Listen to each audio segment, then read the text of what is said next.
Break with Rachel V. Hill, taking a daily look at the biggest stories in Denver sports and interacting live with you, the Coffee Break fam. So sit back, relax, grab a cup of joe, and enjoy your coffee break. Here's your host, Rachel V. Hill. Hey, what's going on, everybody? Not Rachel V. Hill today. James Merrillat, Will Peterson will fill you in on all you need to know in the Denver sports scene. And James, that starts with what we've learned in the last 40 minutes or so, that the Denver Broncos have signed Josh Reynolds to a 2-year deal worth up to $14 million. ESPN's Adam Schefter was first on this. Initial reactions to maybe their biggest splash in free agency thus far coming on March 27th. Well, I think that, first of all, I think that speaks to how little news they've made during the offseason, right? Like, Josh Reynolds is a nice player, good addition, right? We saw that Detroit team just dismantle the Broncos defense. They have speed all over the place. So tapping into any of that and getting their third leading receiver in terms of number of receptions from 2023, okay, I'm not going to say it's a bad move, but let's not act like this is a huge signing either, right? Like, you know, when free agency was getting started and there were names like T. Higgins out there before he got franchise tagged, and that's what people were dreaming of. Find me the radio segment or the TV clip or the segment on Coffee Break or the article that somebody wrote where it was like, Josh Reynolds, that's who they got to get. He's going to be the solution to all their problems. The guy that averages almost a little over 400 yards a season during his 7 years. That's the guy. No, he's a nice piece. He's a good addition. But what were the two storylines from the NFC Championship game? Well, it was Dan Campbell going for it on third down all the time, and it was all the drops. You know who the two biggest drops were? Josh Reynolds. So I'm not down on the signing. I think it's fine, but let's not act like this solves all the Broncos' issues. He's a good player. He's not a great player. Yeah, Josh Reynolds could have bailed Dan Campbell out on some of those controversial decisions had he made the plays. And heck, we could be sitting here talking about Detroit Lions Super Bowl champions had he made those plays. So, okay, you're focusing on that. I get it. He had some high-profile drops in some big games. But, James, he had 40 catches last year, more than 600 yards, 5 touchdowns. As you mentioned, a number 3 option in Detroit. What does this mean for the future of Courtland Sutton? Because now you have Reynolds, you have Sutton, you have Mims, who we know they want to feature more, and you're bringing back Tim Patrick, plus the Brandon Johnson and Lil Jordan Humphreys of the world. To me, this makes it all that much more likely Courtland Sutton is trade bait. And I proposed trades to you before on 104.3 The Fan about, hey, use Sutton in a third to get up to the second, maybe the front of the second, and take a Bo Nix or a Michael Penix Jr. if you go with a Brock Bowers at 12. We can get more into those hypotheticals in a little bit, but let's start with the meat of this. What does this mean for the future of Courtland Sutton in a Broncos uniform? I don't know that it means anything, to be honest with you. I kind of look at Courtland Sutton and Tim Patrick as interchangeable, right? A bigger receiver. I think this has more to do with Marvin Mims. And, you know, Sean Payton came out and said, hey, the fact that we didn't get him more involved, that's on us as a coaching staff. Just another unbelievable admission by Sean Payton. I think that was trying to compliment a young player and maybe boost his confidence. I don't think that staff just forgot to use and or develop Marvin Mims. I just think that maybe like, he's not quite ready to be that guy, to be the game in and game out kind of big play guy. I mean, you know, Reynolds averaged more than 15 yards a catch, the highest number on the Lions. So I think he kind of brings that element. I think it's a little bit more of an insurance of, hey, if Marvin Mims isn't ready to play that role, kind of take the Jerry Jeudy spot, well, we got a guy for the next couple of years who we know can do it. But I don't think this means Courtland Sutton's gone. I think if Tim Patrick comes back and makes it through training camp and is healthy, they'll look at that as a luxury. And, you know, maybe Sutton's a guy they move at the deadline next year. But I don't see Josh Reynolds as a replacement for Courtland Sutton. Just that in my mind of, you know, X's and O's and X and Z and however you want to talk about it, I think this is more of a just in case Marvin Mims isn't quite ready for prime time. Okay, so I disagree with you entirely because we were having are they going to trade Courtland Sutton talks before they signed Josh Reynolds. Now they just signed another proven wide receiver. I think it increases the likelihood that they trade Courtland Sutton. I thought it was 50-50 he'd be on the team after the draft when I woke up this morning. I think it's now like 70-30 he won't be on the team after the draft once I learned this news in the last half hour. Well, if he's not on the team, it's completely a salary cap dump. right? And they got to dump either him or Tim Patrick if they're just trying to go cheap. And somebody asked me this morning, I was out and about, and they're like, what do you think the Broncos are doing? Why are they making these moves? I'm like, listen, I think they know they're going to be bad. The only thing worse than being bad is being expensive and bad, right? So it's just like, well, if we're going to be 4-13, let's just do it as fiscally responsible as possible. So that would mean moving another one of those receivers. Courtland's the likely candidate because he's coming off of a year that he put up some good numbers, has a lot of highlights, and Tim's coming off second straight training camp in which he was lost for the season. Well, and Tim Reed did his deal also. So Tim's nowhere near as expensive as Courtland is now. Fine. So it's a salary dump because if you just look at it from who are your best receivers to put on the field, you're trying to surround J.J. McCarthy or Bo Nix or Jarrett Stidham or whoever else they bring in here, Ryan Tannehill, with the best combination of receivers. Courtland Sutton would be in that conversation. He's better than Josh Reynolds. He is. He's better than Tim Patrick. He's better than Marvin Mims, little Jordan Humphrey. I mean, Brandon Johnson, good grief. Let me fall out of my chair, rolling my eyes at the Brandon. What, did Brandon Johnson cross 10 receptions this year? Like the overinflation. This is the same nonsense of when Tim Patrick got hurt for the second straight year in training camp. And everybody just thinks like George Payton of like, oh, they got plenty of guys that can fill that role. 2 years in a row. No, they don't. He had more touchdowns than Jerry Jeudy last year. He had 3 and Jerry Jeudy had 2. How many receptions did he have? I don't know off the top of my head, but I'm telling you, that's more of an indictment on Jerry Jeudy than anything else, right? That Brandon Johnson, who you're just dismissing, caught more touchdowns than Jerry Jeudy. Well, it's also, touchdowns are one of those things like, you did. He had 19 catches, Joey lets me know. 19 catches last year. 19 catches in 17 games. Okay. He was hurt for a little bit. That's the answer. The guy it's not like he did it 1 year. He's a rookie and he's ready. Like, he's been around a while. He's been that guy year in and year out. Like, at some point, you're not going to blossom. You're just the flower in the garden that, takes up some space. At some point, you need to be pruned. Brandon Johnson needs to be pruned. But let's talk about this idea that Courtland Sutton could be trade bait. Because you liked this idea when I first presented it to you last week, that maybe you use Sutton in a third to get to the second round, something like that. Hey, 10 touchdowns a year ago, tied 4th in the NFL. They don't have a second round pick. That might be an enticing enough piece to get you a second round pick. At the time, it seemed like you liked it. And now they add a wide receiver who's proven, yet you're telling me Sutton's going to be on the team. I'm curious here, the change of heart over the last week or so. They didn't add a receiver that's better than Courtland Sutton. So I never said better, but at least they added a name. They added a household name today. They did.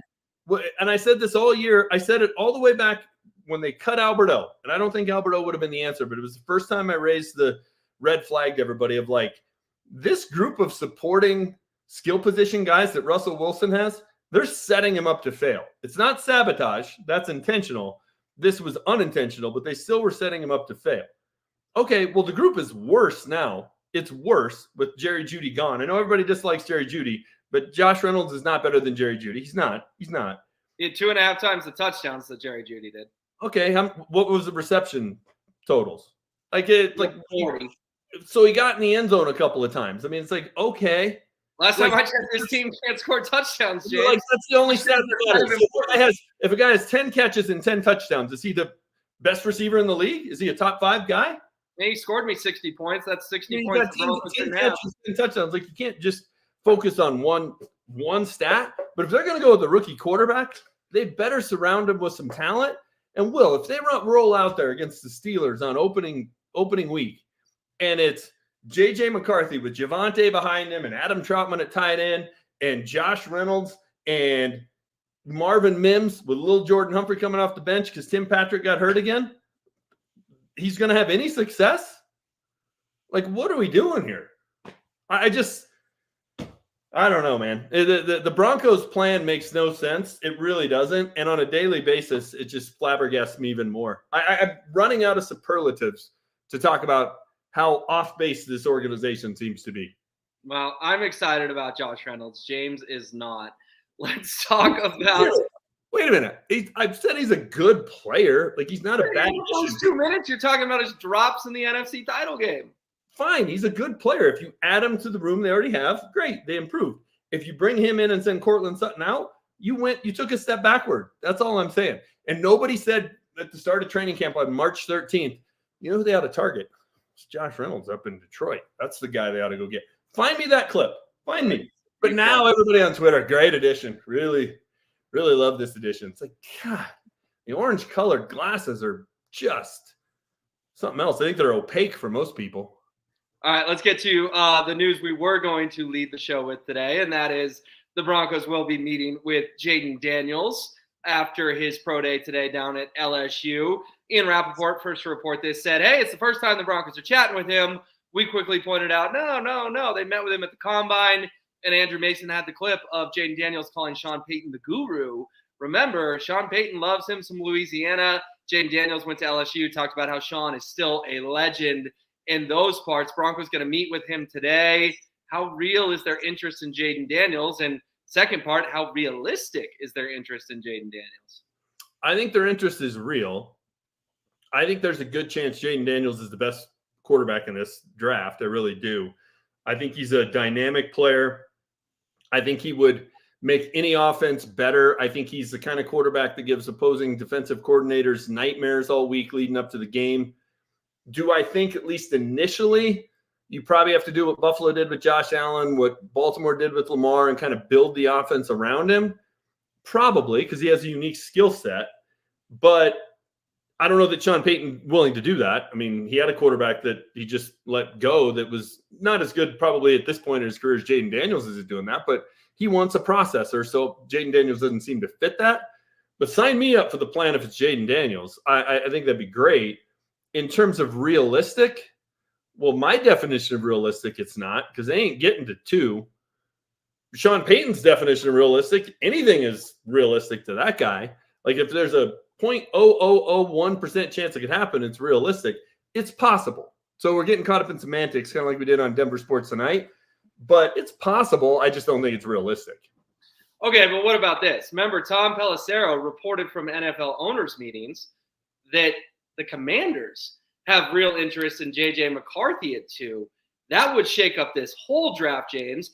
And you've got Patriots head coach Gerard Mayo saying they're not 100% committed to taking a QB at 3. ESPN had a mock draft today that had the Patriots trading 3 to the Vikings and then the Cardinals trading 4 to the Broncos. I think we, as Broncos fans and everyone watching Coffee Break today, we should be rooting and praying that the Commanders take J.J. McCarthy at 2, because then it feels like anything is possible with Jaden Daniels or, to a lesser extent, Drake May becoming a Denver Bronco on April 25th. Yeah, no, I'm with you. It does start to feel like the first 4 picks are going to be quarterbacks, which we've seen it be the top 3 before. First 4 that's quite a run on them. If you made me pick out of those 4, I'm taking Caleb Williams first.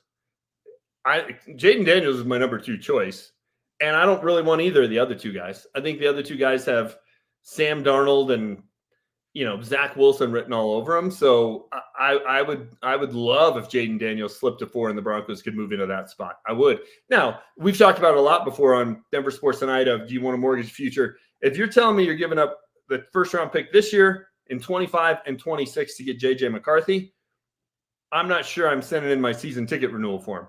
If you're making that exact same trade to get Jaden Daniels, here's my credit card. Let's go. So I think it's a vastly different gamble. They're both gambles, but I think it's a vastly different gamble because I think the upside is so much higher with Jaden Daniels. And I think he's a guy that can go out there and, make some plays that help you win games with the likes of Josh Reynolds and Lil Jordan Humphrey and Marvin Mims. Like, I do think you need a guy that can make some plays himself rather than relying on his skill position guys and surrounding cast at this point. Well, let's talk about this Louisiana thing, because we can joke about it all we want. But Jaden Daniels told Mace at the Combine, Sean Payton's the guru and he's still a legend. Very aware of who Sean Payton is. And based on who Sean Payton likes to sign, if you ever filled up a Gatorade bottle at the Saints headquarters, you get a deal with the Denver Broncos. Like, I think we can kind of laugh at it. Oh, ha, ha, ha, whatever. I actually think that because he went to LSU, there is a legitimate spike in interest from Sean Payton and Jaden Daniels. People may think that's crazy, but this dude is still so stuck in his New Orleans route, in his New Orleans past, and we saw it all last year in free agency. I actually think Jaden Daniels gets a gold star, gets bonus points for playing at LSU. I think he does too. I think it's silly. I think it's like, oh my gosh, really? If you played for the Saints, you're going to come here. If you coach for the Saints, if you were in the front office for the Saints, like the Saints haven't been particularly good the last 5 or 6 years. So I don't see the fascination with that. Listen, at least if he's going to become enamored with the school, it's a program that year in and year out is loaded with talent, right? Like if you're just going to draft LSU guys, like, okay, that'd be like, all we're going to do is draft Alabama guys, or all we're going to do is draft Georgia guys or whatever. It's like, all right, you fall out of the boat, you're going to hit water. It's silly that's how Sean Payton seems to be, but it's the right school to connect to, I guess. I mean, LSU's always loaded with talent, whether they're, in the playoff or not. That roster is stacked. So does it help him? Probably. But look, Jaden Daniels is a great player. He's a Heisman winner. I would hope that Sean Payton liked him if he went to any school. But does it help that he went to LSU? Probably. I mean, that Joe Burrow dude, he's kind of working out. That right. Justin Jefferson dude, he's working out. Odell Beckham Jr., he worked out for quite some time. Yeah, LSU has produced some studs. All right, let's close the show with some comments from Greg Penner that were made at owners' meetings that were really interesting.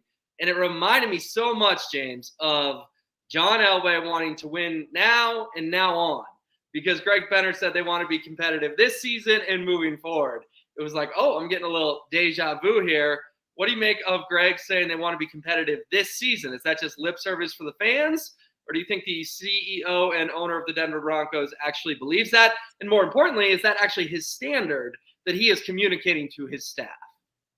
I think it's his standard. I do. I don't think he wants to sign up for 2-15 and a total rebuild. I think a little bit of that's what you got to say, right? Like you can't tell your fans that's what you're doing. Although that's what they're saying in New England. It's, hey, be patient. We're having to rebuild this thing.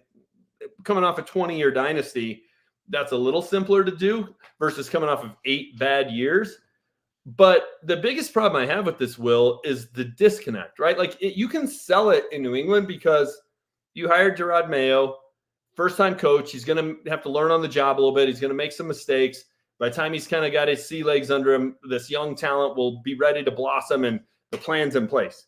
Like you don't hire Sean Payton, pay him $18 million a year to start a rebuild in year 2.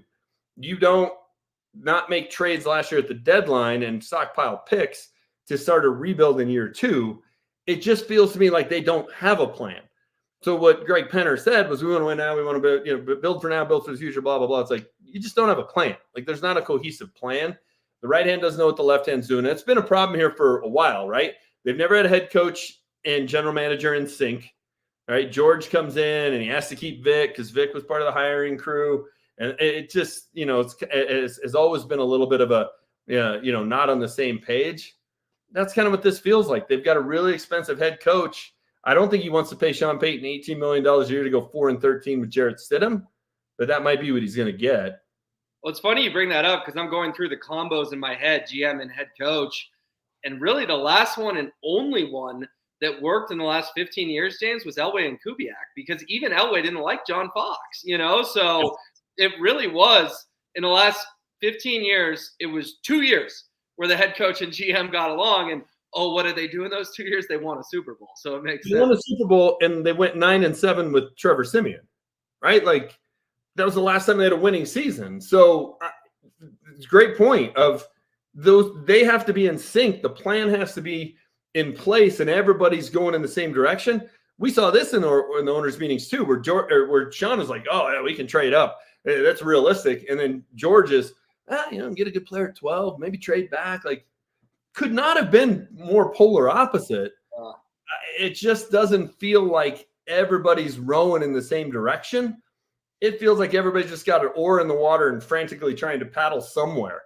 And the boat's just, the raft is just spinning in circles. That's what it feels like. Well, maybe we'll know more come April 25th. Keep an eye on all these stories. Josh Reynolds is a Denver Bronco. Jaden Daniels, Broncos are at his pro days and meeting with him. And Greg Penner wants to win next year. Go ahead, James. I ordered my Russ jersey. Are you getting your Josh Reynolds jersey? Sure. I mean, I'm going to give the guy a chance. We're an hour into the Josh Reynolds era, and you're giving up on him. No, I'm not. I said he's a very good player, but you're putting him in there between Reeves and Lynch on the facade. I think it's an exciting day for the Broncos. We finally got some sort of news in free agency that wasn't a safety from Miami that we all had to pretend like we had heard of and we had never heard of. It's like the guy who hasn't eaten in weeks because he's been fasting, and then all of a sudden he's excited to go to Denny's. That's what this is. Hey, man, I'll take a grand slam any day of the week. All right, we appreciate you tuning in. Rachel V. Hill will be back tomorrow. Remember, if you're on YouTube, please give us a like, leave a comment, and most importantly, if you could subscribe, we appreciate it. We'll see you next time.